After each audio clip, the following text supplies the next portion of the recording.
ಆಯುರ್ವೇದದಲ್ಲಿ nature's blood bank ಅಂತ ಹೇಳ್ತಾರೆ. ಜಮುನೇರಳೆ ಗಿಡ ನೇಚರ್ಸ್ ಬ್ಲಡ್ ಬ್ಯಾಂಕ್ ಅಂತ ಹೇಳ್ತಾರೆ.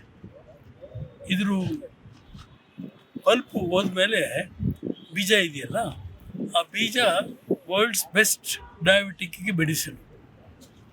ಡಯಾಬಿಟಿಕ್ಸ್ಗೆ ಮೆಡಿಸನ್ನು ಒಂದು ಗಿಡ ಈ ಹೈಟಿಗೆ ಬರಬೇಕಾಗಿದ್ದರೆ ಹತ್ತತ್ರ 150 ರೂಪಾಯಿಂದ 200 ರೂಪಾಯಿ ಖರ್ಚಾಗಿದೆ.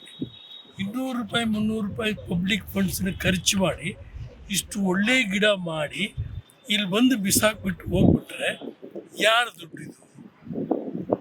ಅದು ಇಂಥ ಒಂದು ಸೇಕ್ರೆಡ್ ಟ್ರೀ. ಇದು ಇಂಥ ಒಂದು ಸೇಕ್ರೆಡ್ ಟ್ರೀಸ್ ನಾನು ತಗೊಂಡು ಇಲ್ಲಿ ಬಿಟ್ಬಿಟ್ಟು ಹೋಗ್ಬಿಟ್ರೆ ಅಂದರೆ ಇವು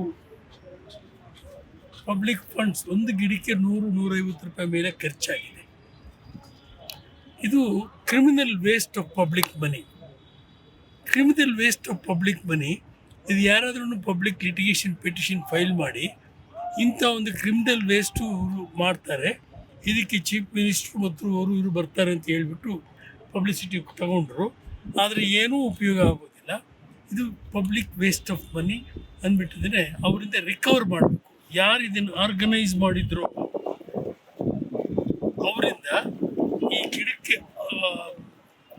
ನನ್ನ ಅಂದಾಜಲ್ಲಿ ಇಲ್ಲಿ ಇರ್ತಕ್ಕಂಥ ಎಲ್ಲ ಗಿಡಕ್ಕೂ ಕೂಡ ಒಂದು 10-15 ಲಕ್ಷದ ಮೇಲೆ ಖರ್ಚಾಗಿದೆ.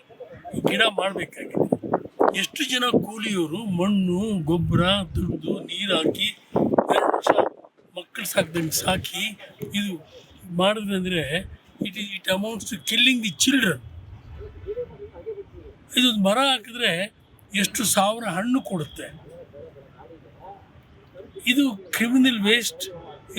ಅವರಿಂದ ರಿಕವರ್ ಮಾಡಬೇಕು ಡಬಲ್ ದಿ ಅಮೌಂಟ್ ಹೇಳಿ.